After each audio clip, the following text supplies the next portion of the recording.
Good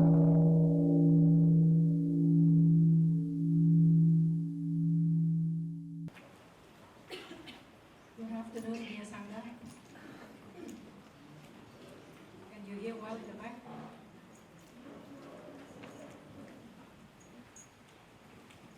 When we sing together, we truly break down all barriers.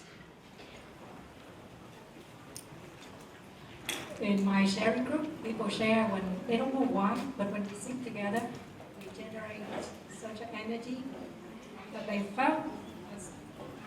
That's very strange that they are singing Japanese.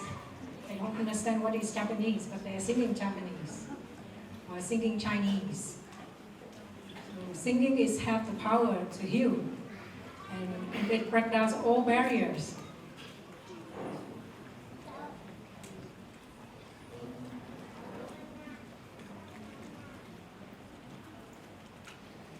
The sun is very strong right now, and the roof of the serving hall is glaring. So if I don't look it straight, that means I do not ignore you, but I try to look on the side, so it's not too strong for my eyes.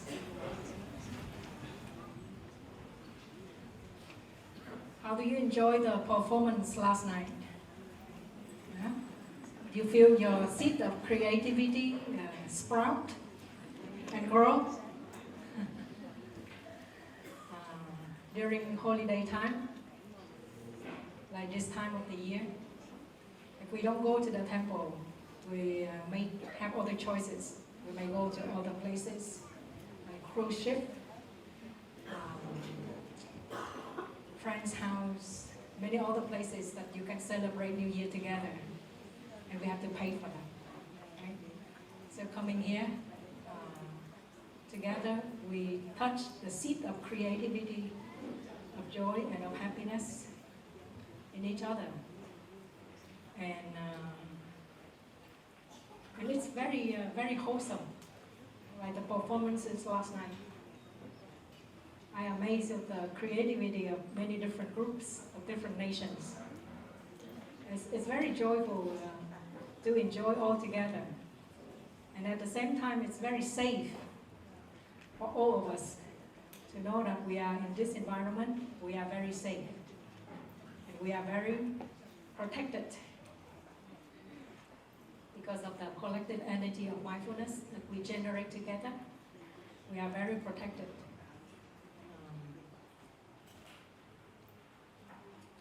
When we come together like this, 500-600 people, we consume much less.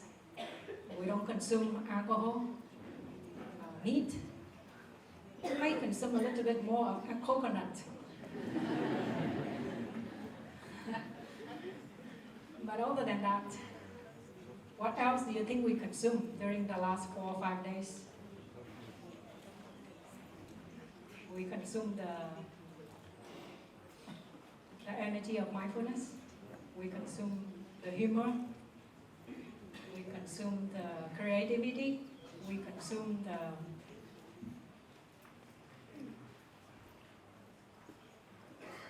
deep listening. In each sharing group, in each afternoon, we consume that quality of deep listening. We also consume mindful speech. That's how all of us, we feel much lighter. And we consume much less, we feel much lighter and happier. Do you recognize this?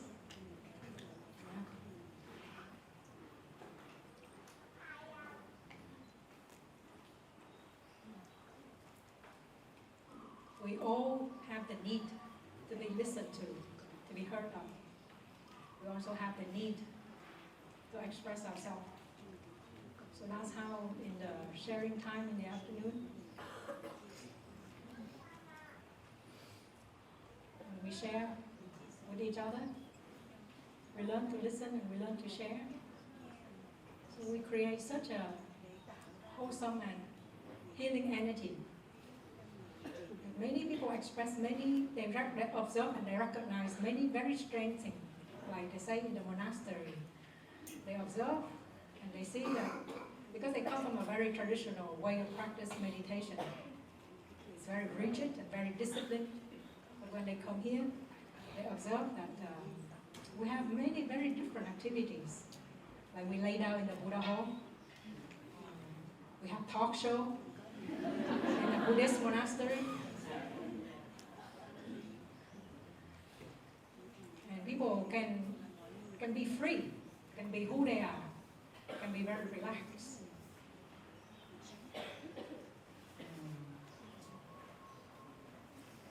In the last few days, together we generate such a joyful and very lively energy. We can be more awake. When we first arrive, we feel very sleepy, very tired. But after a few days of learning how to rest, learning how to relax, learning how to stop, learning how to listen, learning how to speak, we generate such a good energy that we feel very relaxed in this environment. Even for those of us who are very new to this setting, we still feel each day passing by, feel much more comfortable and much more relaxed. So today we will learn one practice that we can take home. Actually, we have been learning for the last few days, not just today.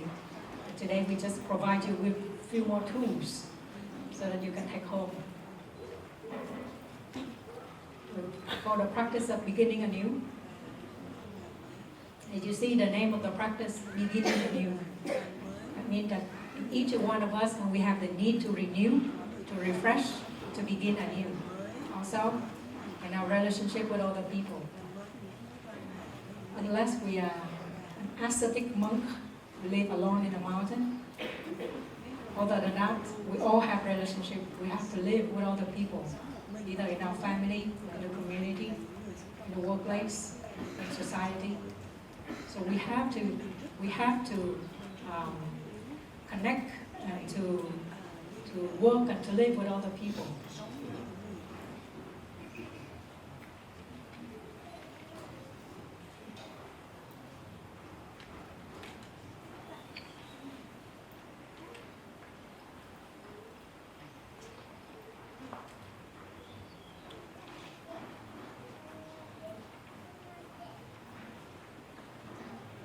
We learn about the 5 mindfulness training, especially the 4th one, about loving speech and deep listening. In that training, it says that words can create happiness or suffering. We all know, we all experience this. Words can lift us up, words can bring us down. We experience it in our family, in the workplace, in school.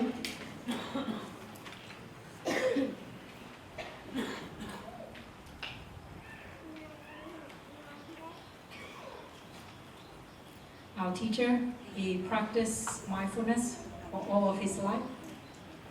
That's how he can generate such a loving energy when he speaks.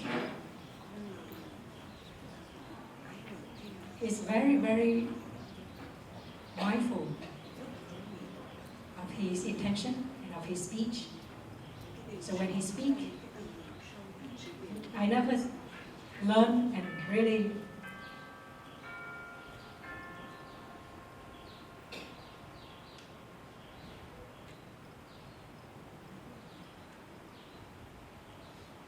I have not learned from any other people who can teach loving speech and speak lovingly by our teacher.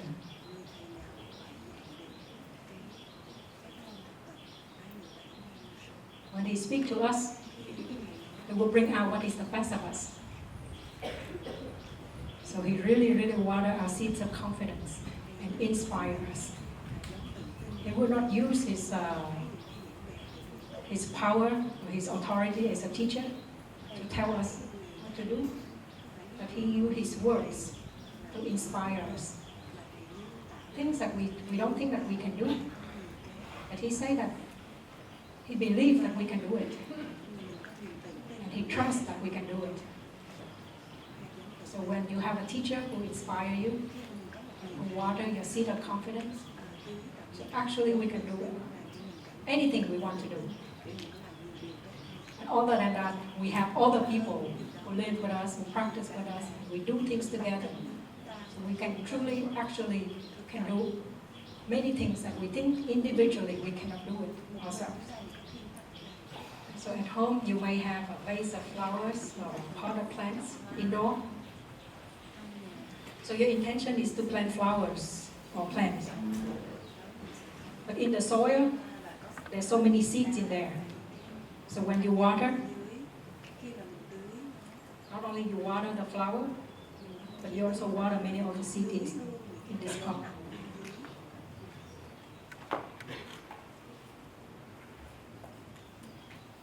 We want to plant flowers, but we have weeds also. When we water, the soil will come out the weeds. Because in the soil, there's so many seeds. Sometimes you have a tomato, because in the fertilizer, there's tomato seeds in there, and many other kinds of seeds. So in the soil, there's so many kinds of seeds in there. So when we water, it sprouts many kinds of things that we don't expect. It sprouts anyway. But you can really see, in order to plant the flowers, or in order to keep the flower fresh and beautiful, we need to put effort into caring for it and to watering it, right? If you go to this retreat for 5-6 days and you don't water them, when you get home, you get very tired. It's a big difference. So in order to have a beautiful flowers, we really need to have care, we need to have attention, we need to have water, we need some sunlight also. Sometimes we bring the plants outside. But for weeds, we don't need that much effort. They will grow anyway. And they grow very fast. Right? So we have this picture, when we look at the vase of flowers or plants in our house, we can really see flowers is like a flower of mindful speech. Whenever we can speak constructively, or whenever we can speak mindfully, it's like a flower. But when we are not mindful, when we are not aware, and we speak out of irritation or out of reaction, they are like weeds. And weeds are much more than flowers. That means that in order to speak mindfully and constructively, we really need to put effort into learning how to speak mindfully and constructively.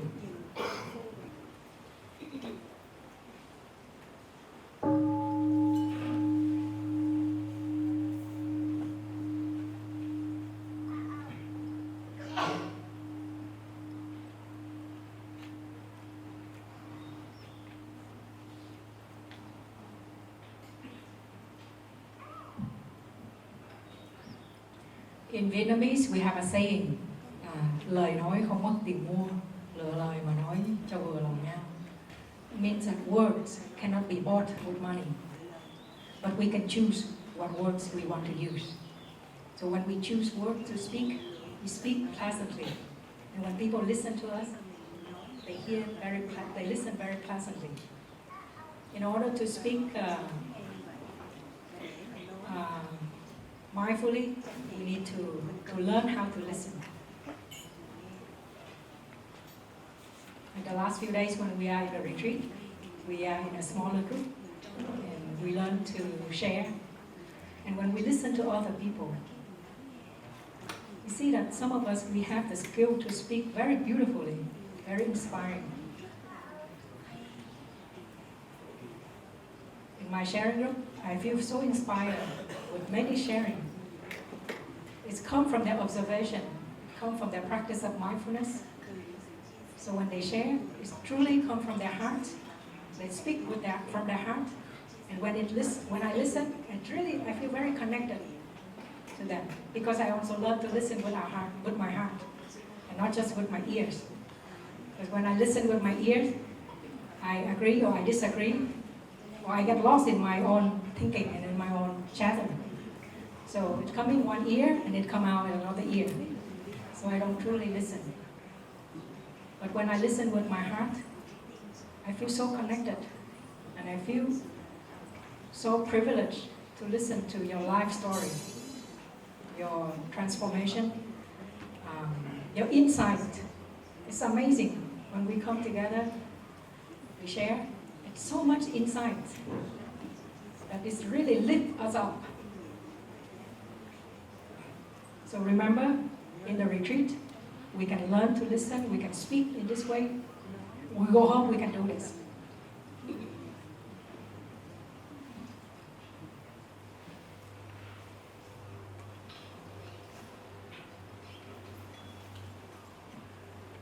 About a month ago, I received an email. The language is quite harsh, actually. After I read that email, I felt a little bit painful. It was a little painful.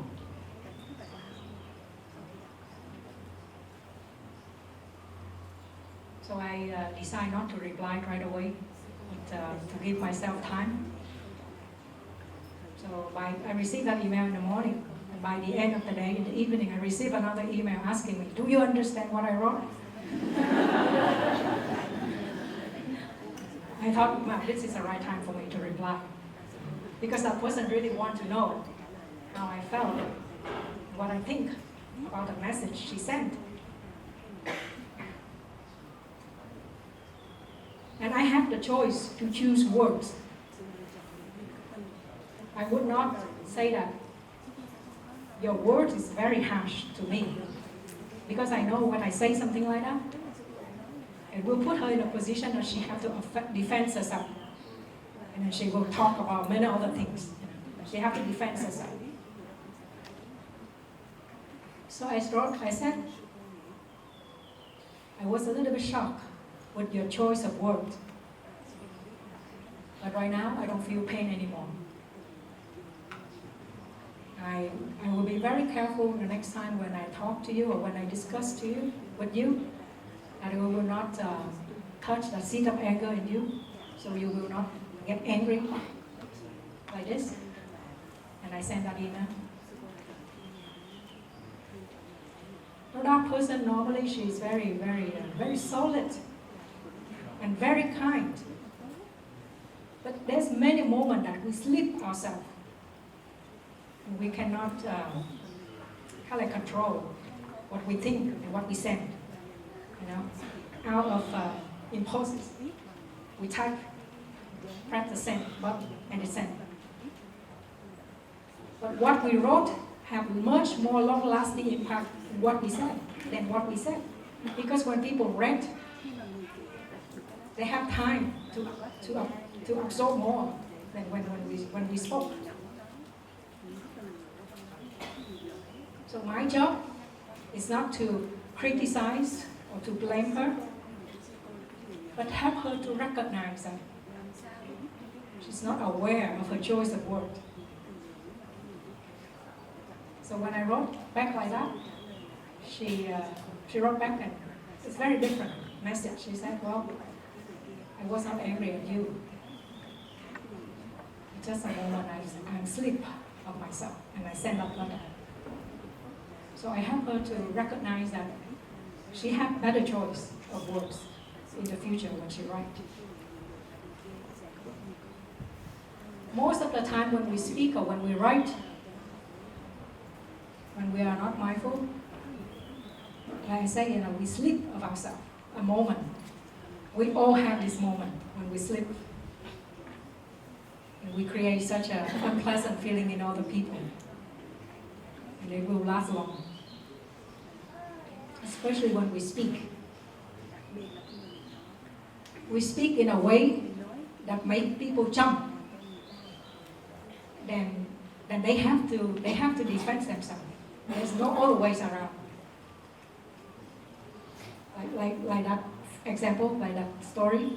If I say you are a very harsh person, for sure I will receive more nasty email.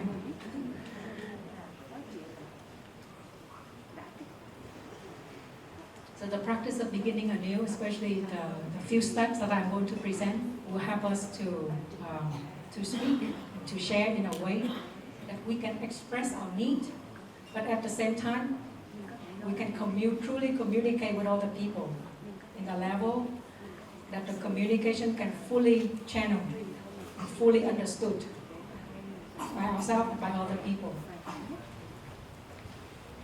So the first step that we practice is a flower watering. I think it's a vase of flower like this. It's very fresh and it's very pleasant to look at. Right? I have an elder sister who practiced very solidly, and she wrote a song. She said that flowers are the smile of the earth. When we look at the flowers, when we are mindful, when we look at the flower, we really see that they are smiling with us.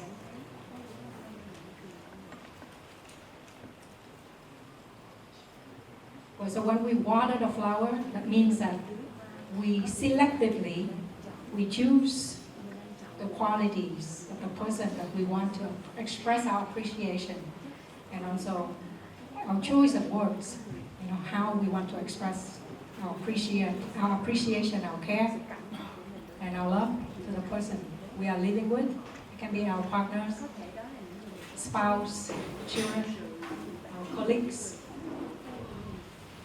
at work.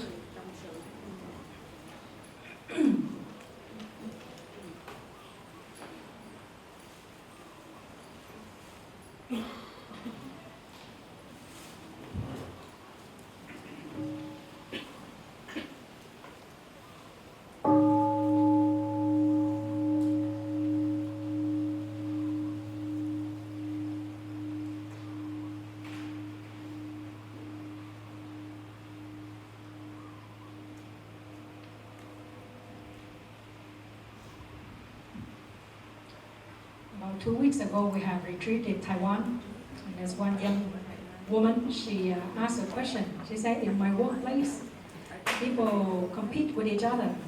So they really, she doesn't use the word flower watering. She said that people really flatter the boss.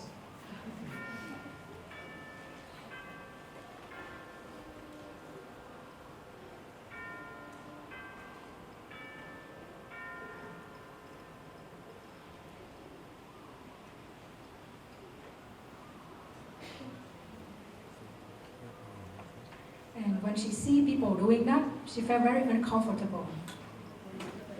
And then she asked, would I do the same? Even though I felt very uncomfortable when I see things like that. But I also need to advance myself. Should I do the same?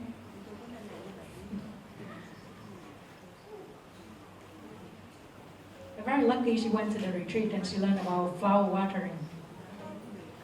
So I shared, well, you can take this practice home and water the flowers of your family members. See how it works. If it works, bring it to your workplace and try to recognize the good qualities of your supervisor and the boss. So flower watering is very different from flattering. Actually, flower watering is really an act. It needs a lot of mindfulness and concentration. I think we all like to be appreciated. We all like to hear appreciation. We all like to be watered, our beautiful qualities. Like I say, it needs time, it needs care, it needs skill, so that we learn how to plant flowers, how to grow flowers. Speaking, flower watering is a kind of skill that we need to learn. Most of the time, when we speak out of irritation or reaction. Because we do not know how to express our need.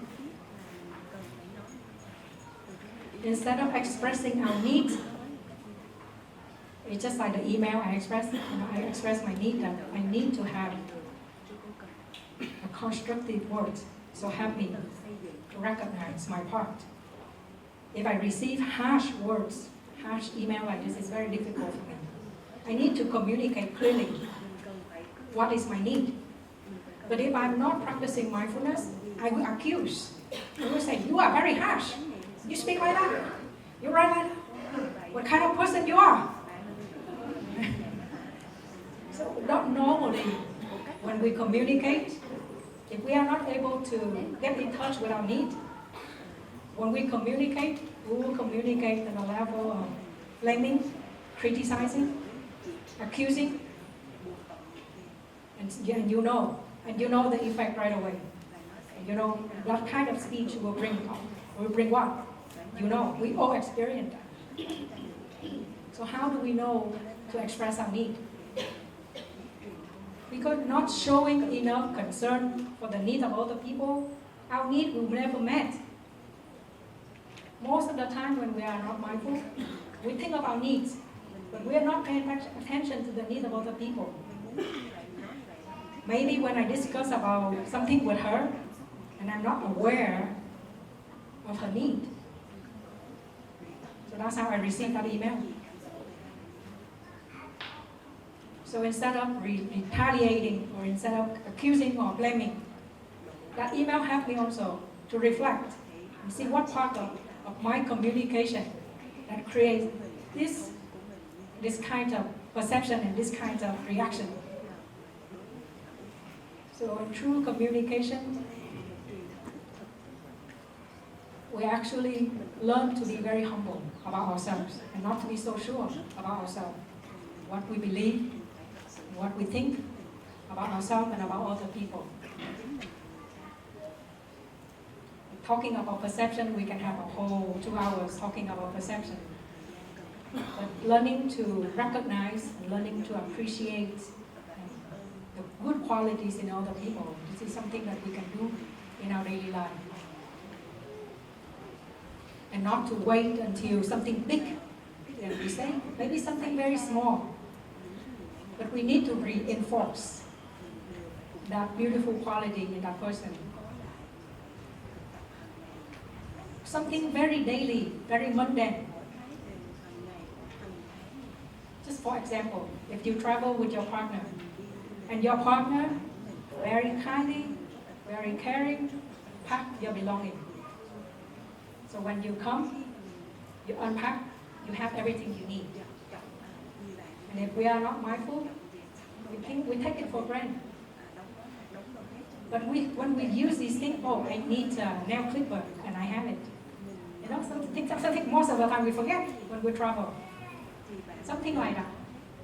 So when we feel comfortable, we recognize that this is a kindness. And we really want to water this quality in this person, to reinforce, you know, that this is a very good quality. We want this quality to grow even more, so we can appreciate this quality. Something that is very small, but we keep doing it, it will become a good habit. And this is a truly watering, it's not flattering, because it's actually, we see these beautiful qualities in the other person, and we're not flattering that person with the imaginable qualities or something.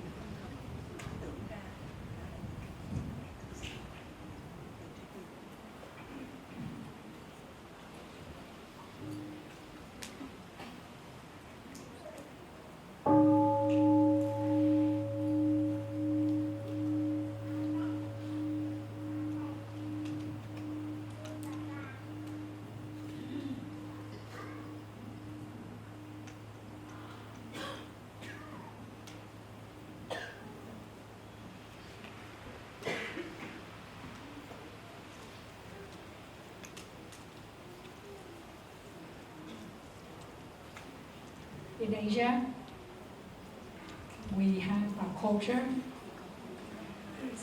that we don't compliment very often, especially from parents.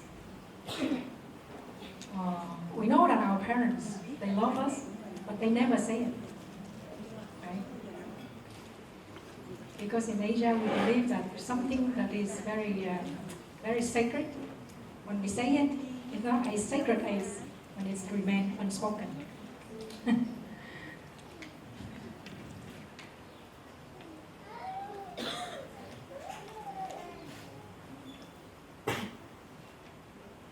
So parents, especially parents, we really need to learn to water the seed of confidence in our children.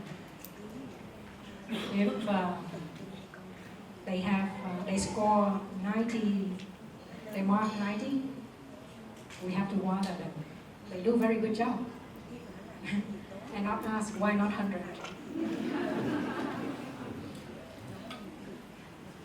Many teenagers, they share. They say that I felt never good enough in the eyes of my parents. Never. I try my best, but never. It's enough for my parents. Good enough for my parents. And then they thought, then why should I try? Because I would never be good enough. So they stop trying. So we have to water the children so that they can grow confidently, beautifully.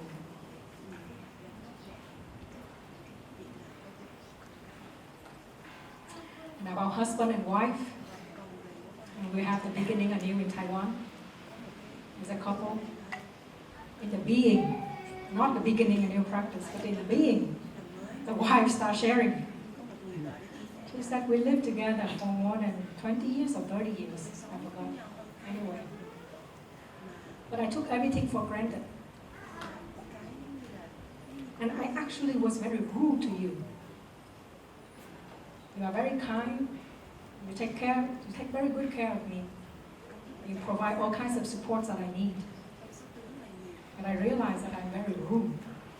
I'm a very rude person. She talked, at length about the suffering.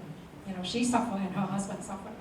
And the only one thing that she watered her husband during that 10 minutes, she made really good tea. That's the only flower that she watered. But she recognized that tendency in her, not watering her husband's flowers. And she shared something like that. It was so moving to the rest of us. Especially the husband. He would never expect to hear kinds of sharing like that from his wife. So you truly see the energy of mindfulness.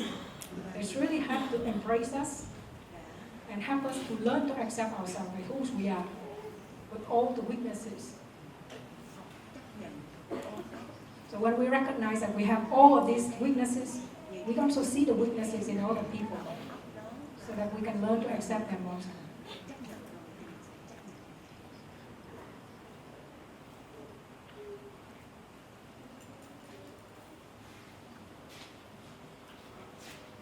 The second point is about sharing a regret.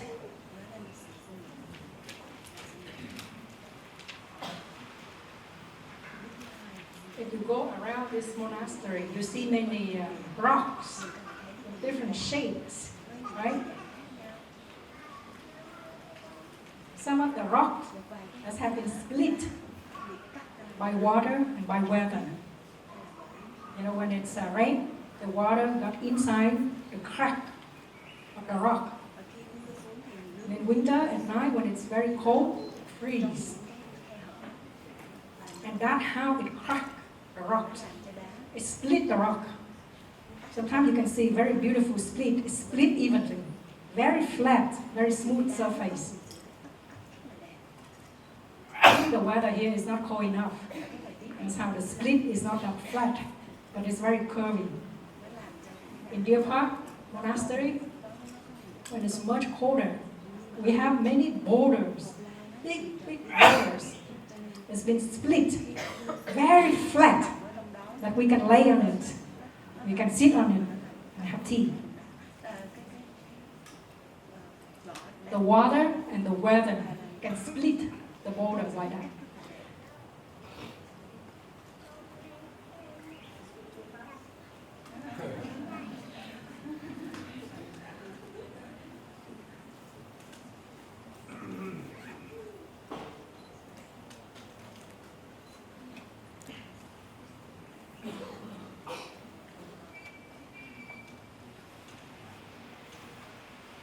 Our unmindful speech can split our family like that, like a rock.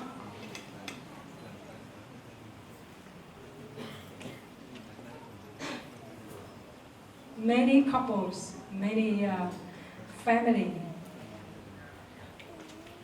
breaks because of communication, because of negative speech. You can truly see the power of words. It can destroy all kinds of relationships. But that is a tendency we all have. We all have a tendency to blame, to accuse, to criticize when things happen not the way we want it to happen.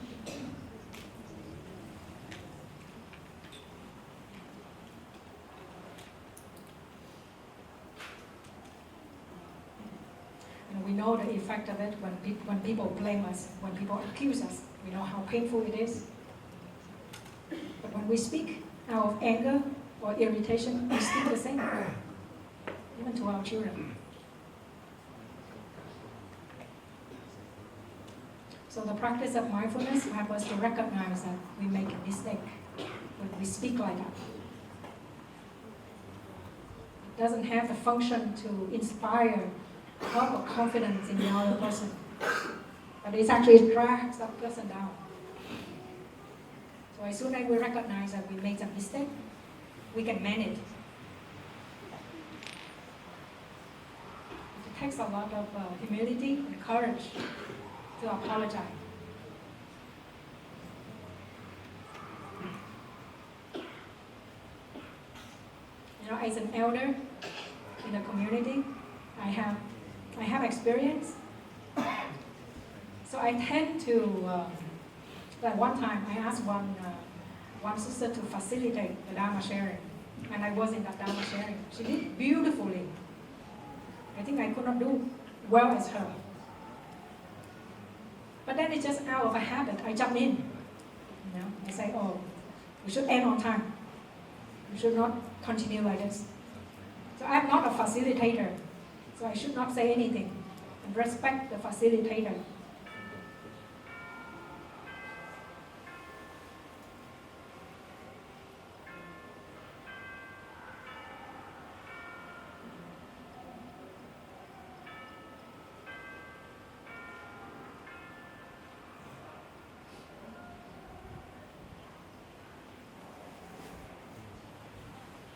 So as a younger one, we have to practice humble. So she did not say anything. But for being an elder, I also need to practice being humble. And I should not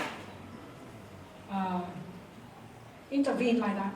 I should show my respect to her and let her do her job so that she gain more confidence. So after I said that, and then the next day I apologized. I told her I'm very sorry. Yesterday, I just out of my habit, I jumped in like that. It's not very appropriate. So I apologized, and she smiled. I can really feel that she felt lighter when I apologized. Actually, being an elder, it's much harder for us to practice to be humble. Actually, it needs extra mindfulness to be aware, you know, of our younger, and to apologize. As parents, we also need to apologize. It's not like parents, we tell our children, and we don't need to apologize.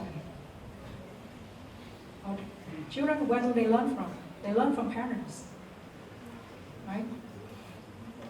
So if we teach them to be humble, they will grow up very beautifully. So as an elder, as parents, we have to be a role model. Not all the time that I apologize right away. Sometimes I forget. Or sometimes out of pride, I say, oh, that is so small, I don't need to apologize. But actually, small things can add up.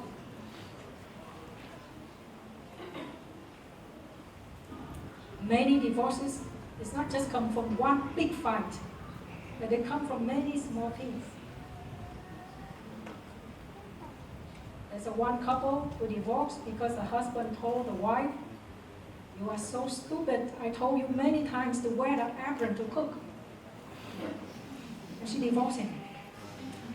Because she repeated that many times, that kind of abusive language. You know, when you hear something like that, like you are being pressed down.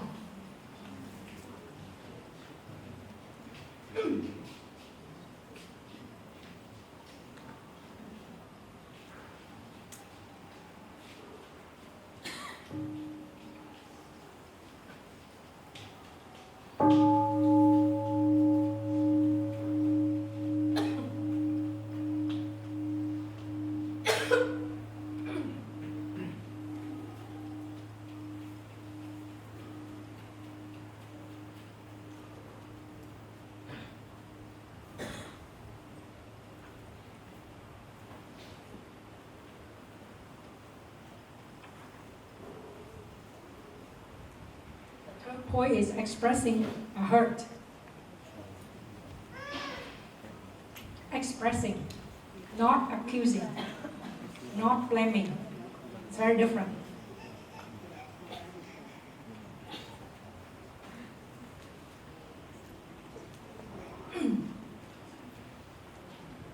When we felt hurt by other people, either we say that silently within, or I can bear this. Or it's a weight. Even though I speak up, it won't change. Why bother? So we allow this kind of abusive language happen. And we are at the other end of the receiver. Because we do not know how to speak up, and we do not know how to express. If the people can abuse once, they will abuse several more times. So if you feel very uncomfortable with any kind of speech, and you feel that it's like that before, and it will be like that again. So why bother? And that's how we allow abuse happen.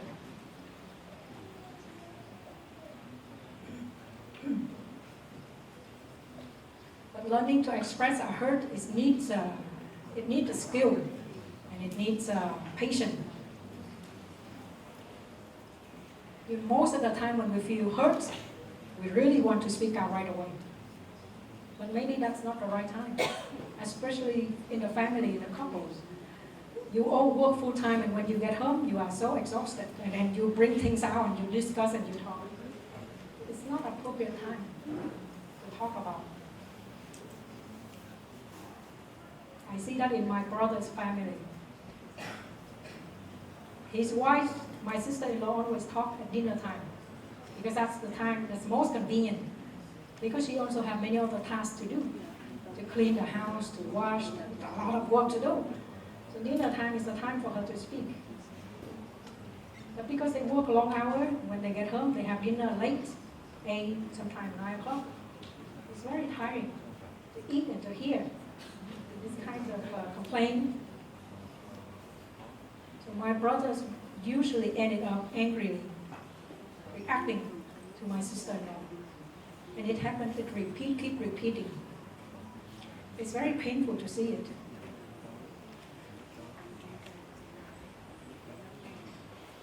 So one time I wrote a letter to my brother.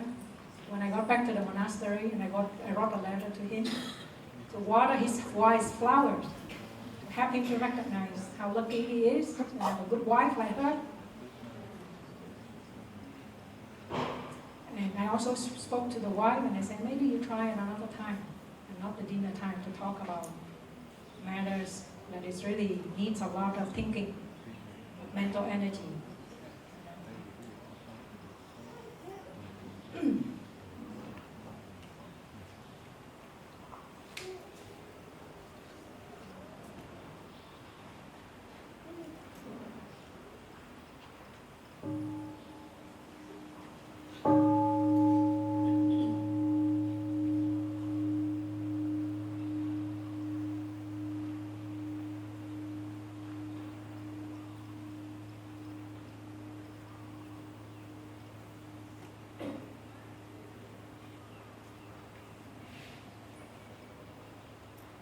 You probably heard about nonviolence communication. I just want to do a comparative study. You see how a layman who doesn't know anything about Buddhist teaching but can come up with something that is so close to the teaching of the Buddha. Basically, in the nonviolence communication, it says that when you want to express yourself, I am angry because I, not because of you. That is the main message. That is the main practice of nonviolent communication. Because when you say, I'm angry because you did this to me, you spoke to me like that. That is the way we spoke that people jump. They have to defend themselves.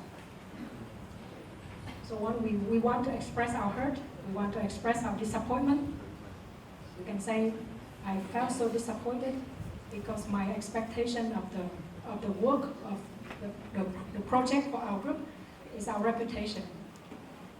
I felt that I feel very disappointed because my expectation of the work of the whole group have not been met. It has been carelessly prepared. Something like that. But we're not accusing that you are so lazy, you're not doing your part. So when we express our disappointment or our hurt, we have to be very humble.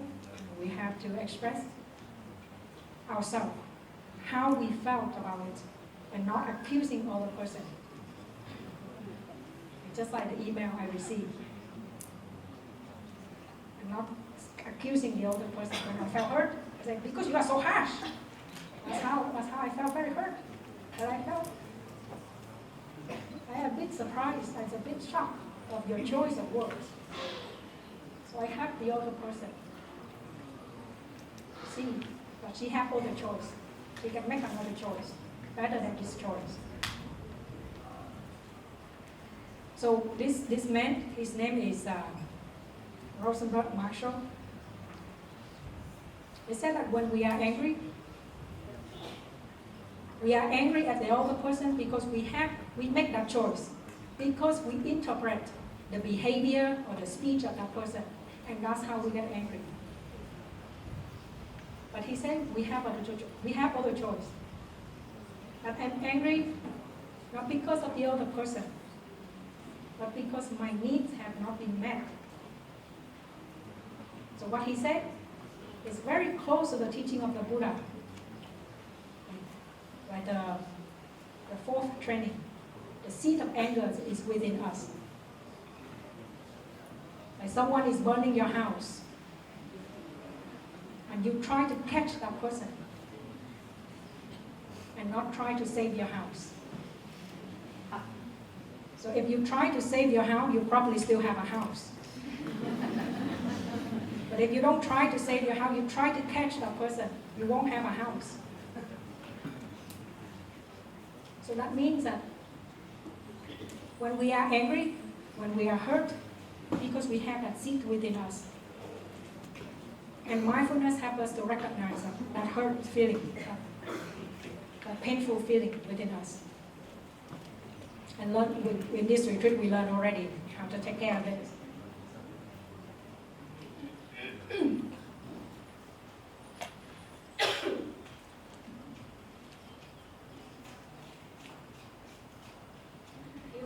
The Buddha offers us a much more concrete practice. When we are angry, we should not speak.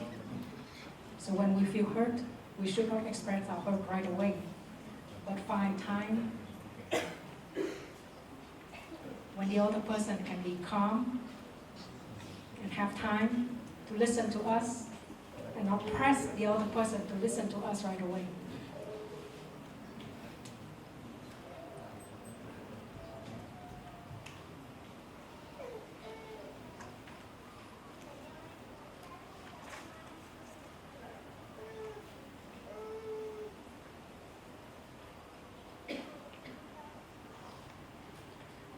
When we express our hurt, we express ourselves very clearly. It will help the other person to recognize that out of lack of mindfulness, or lack of skillfulness, he or she did something or say something like that, not intentionally.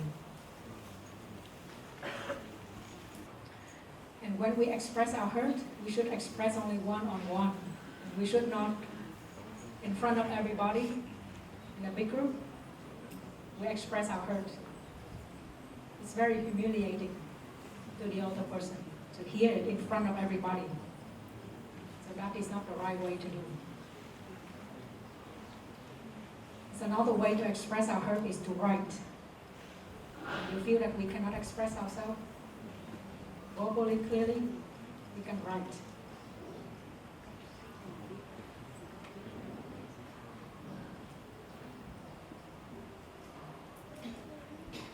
When we went on to the retreat, when we went out for a teaching trip, on the trip, we don't have time to talk a lot because of the schedule like this retreat. We have to conduct the retreat and we don't have time to talk a lot. So things happen between the monastics. And we choose that this solution, we write a note. So during the last trip, I received a note from my younger sister. She expressed her regret not being able to help me at the right time I need that, at the time that I need help. The way she wrote it, very nice, very humble, but very sweet. I have a little bit unpleasant feeling. But after I read that note, I completely let go. And I feel refreshed again. Actually, her note refreshing me. Very, very helpful to have sisters or brothers or friends to help us to remember this practice. The last one is sharing a long-term difficulties and ask for support.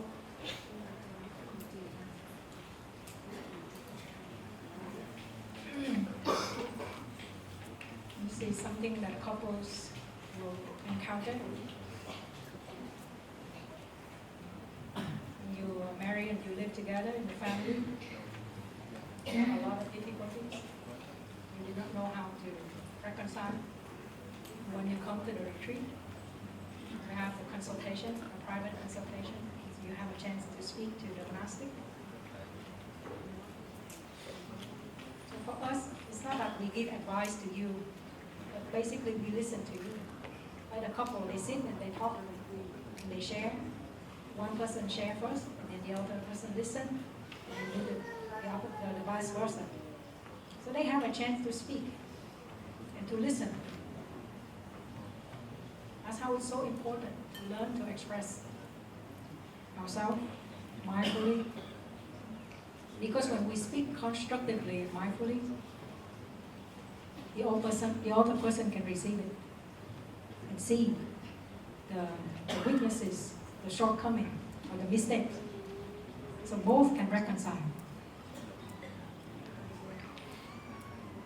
When we ask for support, we need to share first our appreciation.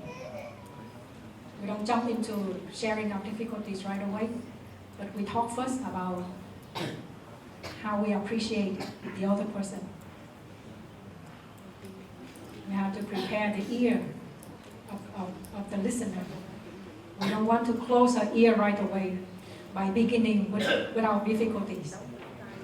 Because you hear it all the time, you don't want to hear it. Basically, you don't want to hear it. And that's how in the family the communication blocks. Because most of the time, when the wife or husband talks, they complain and they talk about the difficulties, but not know how to water the flowers.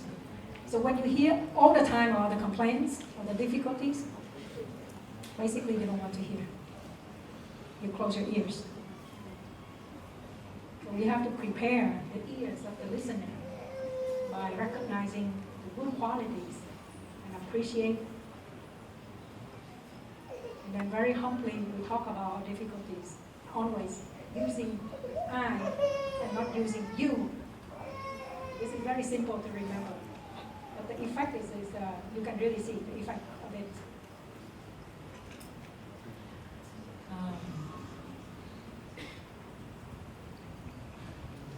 So when we ask for the support, we have to be very concrete and not very general. So when we ask for support, and we are very concrete, and then we can have a support. If we are very general, it's very difficult for people. We ask for support to help us.